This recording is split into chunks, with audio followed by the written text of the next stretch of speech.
Praise the lord. దేవునికి మహిమ కలుగును గాక. వీక్షిస్తున్న మీ అందరికీ ప్రభు యేసు నామములో శుభాలు. వాక్య ధ్యానంలోనికి వెళ్దామా? జెబెదయి కుమారుల గురించి దేవుని వాక్యం చక్కటి మాటలు మాట్లాడుతుంది. మనము జెబెదయి కుమారుల గురించి నేర్చుకుందాం. జెబెదయి అంటే దేవుని వరము అని అర్థం. మరి జెబెదయి కుమారుడు మంచి సంపన్నుడు, జాలరి. తనకిద్దరు కుమారులు, యాకోబు, యోహాను, చక్కటి భార్య సలోమి. మరి ఈ కుటుంబంతో చక్కగా మరి వేటకి వెళ్ళి చక్కగా మరి ఆ జాలరిగా ఉండి మరి అనేకమైన చేపలు పట్టి సంపన్నుడిగా ఉన్న జెబెదయికి ఇద్దరు కుమారులు ఒకరోజు యేసుప్రభు వారు అటుగా వెళ్తూ వారిద్దరిని చూశారు, యాకోబు, యోహాన్ని. వాళ్ళని పిలుస్తాడు. యాకోబు, యోహాను, రండి నా కొరకు, నాతో పని చేయడానికి రండి అన్నప్పుడు వెంటనే మత్తయి సువార్త 4:21 ఏమనుందంటే, ప్రభు పిలుపునకు లోబడి జెబెదయి కుమారులు యేసు పిలిచిన వెంటనే తండ్రికి మరి జెబెదయికి ఆ వలలను దోణెను అప్పగించి యేసుప్రభుని వెంబడించారని ఉంది. మరి వారు ఆ పని యేసుప్రభు పిలిచిన వెంటనే వచ్చేయడానికి సిద్ధపడ్డారు. ఎంత చక్కగా! పిలిచిన వెంటనే తండ్రి ఆటంకపరచలేదు. వారు కూడా, అయ్యా మేము రాము, మేము తర్వాత వస్తాం, మా నాన్నతో పాటు పని చేసుకొని వస్తామల్లా. యేసుప్రభు పిలిచిన పిలుపుకు వెంటనే అంగీకరించి వచ్చారు. ఎంత మంచి బిడ్డలో చూడండి, ఎంత మంచి తల్లి పెంపకమో, ఎంత మంచి తండ్రి పెంపకమో. వెళ్ళండి, యేసయ్య పిలుస్తున్నాడు, ఆ పనికి వెళ్ళండి అని తల్లి ప్రోత్సహించింది. రే వెళ్ళకండి, ఇంత నాన్న పనంతా వదిలేసి ఆ వేటకి వెళ్తే బోల్డ్ చేపలు వస్తే, ₹1,000 వస్తాయిరా, మీరు అవన్నీ సంపాదించి మనం ఇల్లులు కట్టుకోవాలరా అంట్లే ఆ తల్లి. సలోమి ఏమంటుందంటే, యేసు పిలుస్తున్నాడు వెళ్ళండి. జెబెదయి అంటున్నాడు, వెళ్ళండి, మేము చూసుకుంటాం, నాతో ఉన్న పనివారు నేను చూసుకుంటాం, వెళ్ళండి అని జెబెదయి పంపించారు. ఎంత మంచి తల్లిదండ్రులండి వారిద్దరు. జెబెదయి కుమారులుగా వారు ఎంత ఇష్టపడ్డారు. దేవుడు కూడా అందుకే యేసుప్రభు వారు కూడా ఆ పిలుపుకు అంగీకరించిన దానికి ఎంత ఇష్టపడ్డారు చూడండి. మరి మార్కు సువార్త 3:13 మీరు తర్వాత చదువుకోండి. అక్కడ ఆయన కొండ ఎక్కి తనకిష్టమైన వారిని పిలవగా అని ఉంటుంది. తనకిష్టమైన వారిని వద్దకు ఆయన పిలవగా వారు ఏం చేస్తాడో తెలుసా అండి? ఆయన పిలిచి వారికి ఒక అధికారాన్ని ఇస్తాడు. దెయ్యాలను వెళ్ళగొట్టడానికి, స్వస్థపరచడానికి, ఆయన సేవా పరిచర్య చేయడానికి వీళ్ళందరినీ పిలుస్తాడు. 12 మంది శిష్యులను పిలుస్తాడు. ఈ 12 మంది శిష్యులను పిలిచినప్పుడు ఓ ప్రత్యేకమైన పిలుపు ఇక్కడ పేతురుకును ఈ జెబెదయి కుమారులకి ఇస్తాడు, ఈ యాకోబు, యోహానికి. ఈ యొక్క అధికారం అంతా వాళ్ళకి ఇస్తాడు. వాళ్ళు కూడా యేసుప్రభుతో నడుస్తూ గొప్ప గొప్ప అద్భుతాలు చేస్తూ ఉంటారు. యేసుప్రభుతో పాటు తిరుగుతూ ఉంటారు. ప్రతిరోజు ఆయనతో పాటు పనిచేస్తూ ఉంటారు.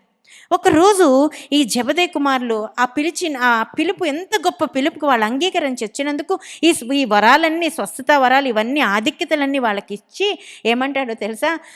సీమోను పేతురు అని పిలిచి ఆ అధికారం ఇచ్చి, అలాగే జెబెదయి కుమారులు ఇద్దరిని పిలిచి, అంటే యాకోబు, పేతురును కూడా పిలిచి వాళ్ళకి అధికారం ఇస్తూ వాళ్ళిద్దరికి ఏం పేరు పెడతారో తెలుసా అండి? బోయనెర్గేసు అని పేరు పెడతాడు. బోయనెర్గేసు అంటే అక్కడ దానికి అర్థం ఏంటో తెలుసా? ఉరిమెడివారు అని అర్థం.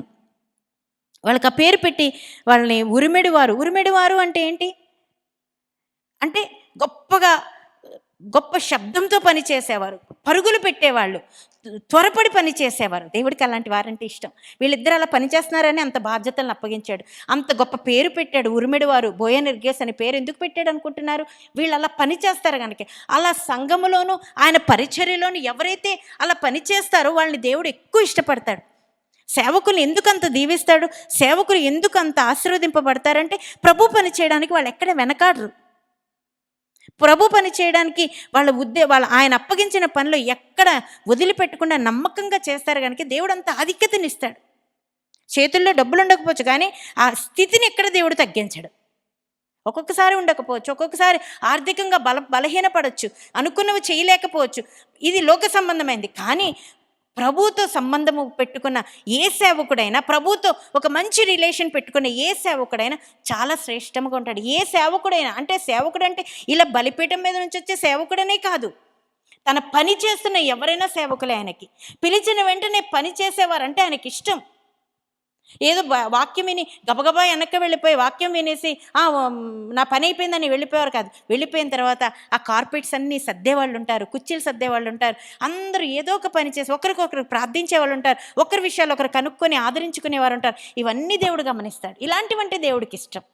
ఒకరి గురించి ఒకరు చెడ్డ మాటలు, ఒకరి గురించి ఒకరు తప్పుడు మాటలు, తప్పుడు చూపులు, ఇవేమి దేవుడికి ఇష్టం ఉండదు.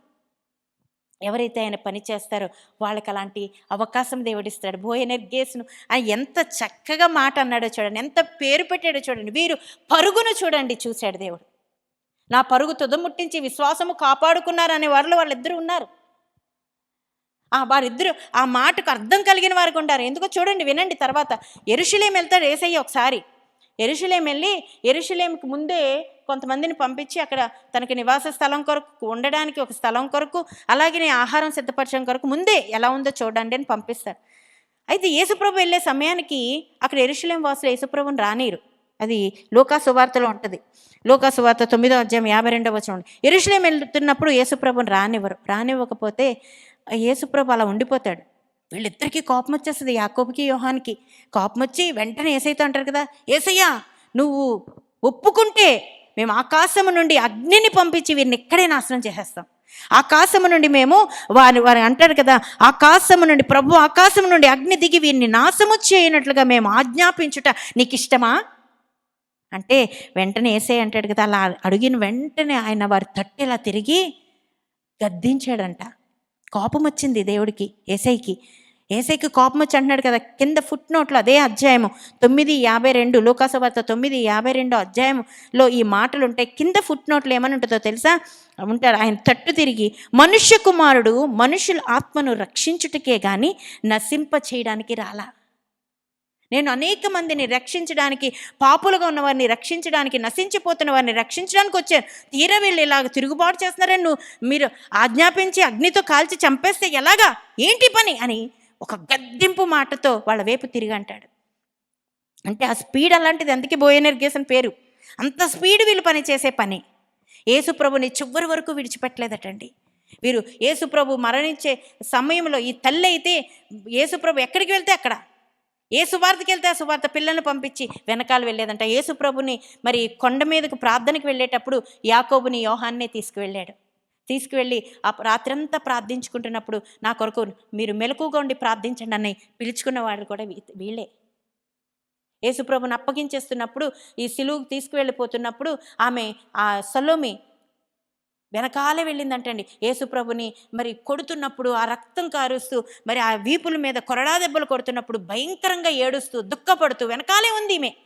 యేసుప్రభు ఎక్కడికి వెళ్తే అక్కడికి యేసుప్రభుని తీసుకెళ్లే చోట ఉంది. యేసుప్రభుని ఆ యొక్క గొలుగొతా కొండ మీదకి తీసుకువెళ్తుంటే వెనకాలే ఏడుస్తూ నడుస్తుంది. ఈ సలోమి విడిచిపెట్టలేదు. ఆ కొండ మీదకి వెళ్ళి ఆయన సిలువ వేస్తున్నప్పుడు ఈ యొక్క యోహాన్ని పిలిచి తన తల్లి బాధ్యతను ఈ యోహానికి అప్పగించాడు. ఎంత ప్రభువుని విడిచిపెట్టకుండా ఉన్నారు. యేసుప్రభుని సిలువ వేసిన తర్వాత మళ్ళీ కిందకి దించుతున్నప్పుడు వీళ్ళున్నారు, తీసుకువెళ్ళి సమాధిలో పెడుతున్నప్పుడు ఉన్నారు. కానీ యేసుప్రభు వారు మరణించే ముందు అన్నాడు కదా, నేను 3వ రోజు లెగుస్తాను అని. ఆ మాట విన్న ఆమె ఏం చేస్తుందో తెలుసా? అనేక మంది స్త్రీలతో ఆమె కూడా వచ్చి ఆమె చూడండి అక్కడ వాక్యంలో ఉంటుంది, ఆయన లేచాడు, తన కుమారులను మరి తీసుకువచ్చి మరి ఆ యేసుప్రభుని సిలువ వేసిన తర్వాత తన కుమారులతో పాటు ఆమె అనేక మంది స్త్రీలతో కూడా ఆమె వచ్చి ఏం చేసిందో తెలుసా? ప్రభువుని విడిచిపెట్టకుండా విశ్రాంతి దినము లేస్తాడని వారికి తెలిసి సుగంధ ద్రవ్యములను ఆయన పూయడానికి కొన్నారటండి. ఆమె సలోమి సుగంధ ద్రవ్యాలు కొని తీసుకొచ్చి ఆయనకు పూయడానికి తీసుకొచ్చిందంట. కానీ అక్కడ లేడు యేసుప్రభు వారు. తిరిగి లేచారు అని తెలిసినప్పుడు వారితో కూడా నడిచి వెళ్ళిందంటండి. యేసుప్రభుని కనుగొన్నారు వీళ్ళు. కనుగొన్నప్పుడు యాకోబు యోహాను కూడా యేసయ్య దగ్గరికి వెళ్ళారు. యేసయ్య వారిని వెతుక్కుంటూ వచ్చాడని విన్నారు, మనం చదువుతాం. యేసుప్రభు వారిని వెతుక్కుంటూ వారు ఏం చేస్తారంటే తిరిగి వాళ్ళు దోణెలు పట్టుకొని వారి వల్ల పట్టుకొని ఉంటే వారి దగ్గరికి వెళ్ళి యేసుప్రభు వారు తిరిగి వారిని సేవా పరిచర్యకు తీసుకొని వచ్చాడు. ఇంత గొప్పగా వాళ్ళు ఉన్నారు. అప్పుడు ఈ తల్లి ఒక మాట అంటది, అయ్యా నా బిడ్డలను నీవు మరి నీ కుడివైపున ఒకరిని, నీ రాజ్యంలో నీ కుడివైపున ఒకరిని, ఎడంవైపు ఒకరిని నువ్వు కూర్చోపెట్టుకో అంటే చాలామంది సేవకులు కానీ నాతో సహా చాలామంది అనుకునేవారు ఏంటంటే వాక్యం చదవగానే అబ్బా ఈవిడికి ఎంత ఆశ, ఒకరు కుడివైపు ఒకడంట, ఒకరు ఎడంవైపు అట, ఆయన రాజ్యంలో ఉండాలట ఈ కొడుకులు ఇద్దరు, ఈవిడికి ఎంత ఆశే కదండి. తల్లికి ఆశ, అత్యాశ అయినా అవ్వచ్చు, అది ఆశ అవ్వచ్చు, అత్యాశ అవ్వచ్చు, ఏదైనా అవ్వచ్చు. ఎందుకో తెలుసా? వీళ్ళిద్దరూ యేసుప్రభుతో నడిచారు, యేసుప్రభుతోనే ఉన్నారు. వారితో ఉన్నప్పుడు తల్లి అదే కోరుకుంటుంది కదా, నా కొడుకు ఏదో మున్సిపల్ ఆఫీస్లో ఉద్యోగం ఇస్తే చాలు ప్రభువా, నేను ఏదో మంచి ఉద్యోగం చేసుకుంటున్నాను, వాళ్ళకి చిన్న ఉద్యోగం ఇవ్వని ఏ తల్లి అనుకోదు.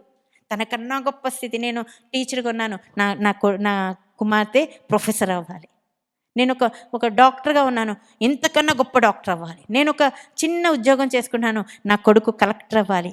ఏ తల్లి అడగదండి, ఏ తండ్రి కోరుకోడు. అదే అడుగుతుంది ఈమె, అడుగుతుంది కదా. అలాగే కోరుకోండి, నీతోనే ఉన్నారు కదా నా బిడ్డలు, నీతోనే నడుస్తున్నారు కనుక నీ కుడి వైపునొకరు, నీ ఎడం వైపు ఒకరు నీ రాజ్యములో ఉంచుకో. ఆసే అలాగే పెంచింది సలోమి. ఎంత చక్కటి పెంపకమో చూడండి. ఆ సలోమికి చక్కటి పెంపకం పెంచింది. ఆ తల్లి కోరుకుంది తన బిడ్డలు తనతో యేసయ్యతో పాటు ఉండాలని కోరుకుంది. ఎంత ఆశీర్వాదం అండి, ఎంత గొప్ప కోరికను కోరుకుందో చూడండి.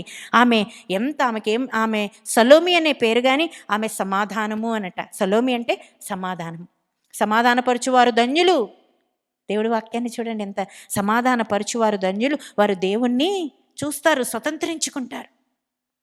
అందుకనే సర్వోన్నతమైన స్థలములలో దేవునికి మహిమయు, ఆయనకిష్టులైన మనుషులకు భూమి మీద సమాధానము కలిగిన కుటుంబం అండి ఈ జెబెదయి సలోమి కుటుంబము. తన బిడ్డలు సమాధానకరముగా వారిని పెంచుకుంది. గొడవలకి లేదు, అక్కడికి ఇక్కడికి లేదు. దేవుని మందిరములో, దేవుని సన్నిధిలో వాళ్ళు ఉన్నారు చూడండి. అది యేసయ్యతో పాటే ఉన్నారు వాళ్ళు. ఈరోజు నీ బిడ్డలు యేసయ్యతో పాటు ఉంటున్నారా?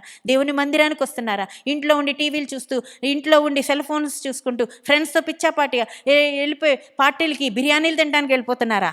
చూసుకో నీ బిడ్డలు ఎక్కడ ఉంటున్నారో. నువ్వు దేవుని సన్నిధికి తీసుకురా. అసలు మీ సమాధానం, నీ ఇంట్లో ఎందుకు సమస్యలు, ఎందుకు గొడవలు, ఎందుకు చికాకులు, నేను ఇంత ప్రార్థన చేస్తున్నానే నాకెందుకు ఇలా జరుగుతుందని నువ్వు అనుకుంటున్నావేమో. నీ బిడ్డలు సరియైన మార్గంలో పెంచకనే నీకు ఈ శ్రమలేమో. పెంచు, మంచి మార్గంలో పెంచు.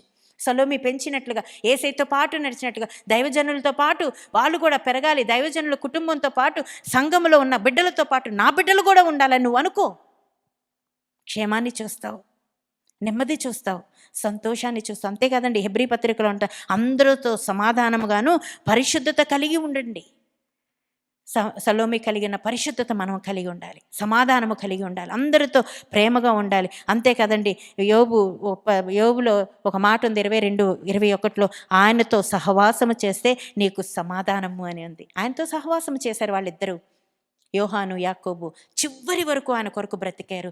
చివరికి అపోస్తుల కార్యములో యాకోబుని ఏం చేశాడండి, హేరోదు ఖడ్గముతో పొడిపించి చంపించేశాడు. యోహాన్ని ఏం చేశాడండి, డొమేనియన్ అనే రాజు ఏం చేశాడంటే అతన్ని ఎలాగైనా, డొమేషన్ అనే రాజు ఏం చేశాడో తెలుసా, అతన్ని తీసుకువెళ్ళి ఇతని మాట వినట్లేదు, సలసల కాలే నూనె వేసేయండి అంటే పెద్ద పాత్ర లాంటిది ఏదో పెద్ద దానిలో తీసుకెళ్ళి ఆ సలసల కారే నూనెలో వేశారు. ఆ రోజుల్లో ఉండే శిక్షలు అలాంటి. ఆ కాగే నూనెలో వేసేస్తే చక్కగా ఈత కొడుతున్నాడంటే చేపలాగా. అసలు కాళ్ళ ఒక వెంటుకు కూడా కాలేదటండి. కోపం వచ్చేసిందంట రాజుకి. కోపం వచ్చేసి వెంటనే ఏం చెప్తున్నాడో తెలుసా, ఇతన్ని తీసుకెళ్ళి ఒక ఐలాండ్లో పడేయండి, అంటే ఎక్కడ, పద్మాసు ద్వీపంలో పడేయండి. పడేశారు తీసుకెళ్ళి యోహాన్ని. అప్పుడు రాశాడట ప్రకటన గ్రంథము. 1 యోహాను, 2 యోహాను, 3 యోహాను రాసింది యోహానే. తల్లిని బాధ్యత తీసుకుంది ఈ యోహానే. ఎంత తన ప్రియ శిష్యుడిగా ఉన్నది ఈ యోహానే. చివరికి ఏం చేశారండి, పద్మాసు ద్వీపంలో పడేస్తే దేవునితో మాట్లాడుతూ పరలోక రాజ్యానికి వెళ్ళే మార్గాన్ని మనకి చూపిస్తూ ప్రకటన గ్రంథాన్ని రాశాడు. ఎలా బ్రతకాలో నేర్పించాడు. చివరికి సహజమైన మరణం మరణించాడు యోహాను. తన తల్లి పెంపకం ఎంత బాగుందో చూడండి, తండ్రి పెంపకం ఎంత బాగుందో చూడండి. రే మీరు వెళ్ళిపోతారా, ధోని వదిలేసి వాళ్ళు వదిలేసి వెళ్ళిపోతారా, మేము వాటిని బాగు చేసుకుంటుండి మీరు మాతో ఉండకుండా వచ్చి వాళ్ళకి సహాయం చేయకుండా, మరి ఆ యొక్క చేపలు పట్టడానికి వెళ్తుంటే మీరు మాతో ఉండకుండా ఏం పనిది అని అడగలా. వెళ్ళండి, ప్రభు పని చేయండి, దేవుని పనిలో మీరు నమ్మకంగా ఉండండి, దేవుడు యేసయ్యతో పాటు మీరు ఉండండి, యేసయ్య దగ్గర మీరు నమ్మకమైన బిడ్డలుగా ఉండండి, ఆయన రాజ్య వారసులుగా ఉండండి. ఈరోజు కూడా మనము అలాగే దేవుని పనిలో ఉండి దేవుని రాజ్యాన్ని, దేవుని వారసులుగా ఉండడానికి మనము కూడా ఆయన పనిలో ఉందాం, నమ్మకమైన బిడ్డలుగా ఉండి దేవుని ఆశీర్వాదాలు పొందుదాం. మనల్ని బట్టి మన కుటుంబాలు, మన బిడ్డలు కూడా క్షేమంగా ఆయన రాజ్యాన్ని పొందుకునే కృపను పొందుకుందాం. దేవుడి మాటలు మన వినికిల్లో దీవించి ఆశీర్వదించును గాక. God bless you all. Thank you very much.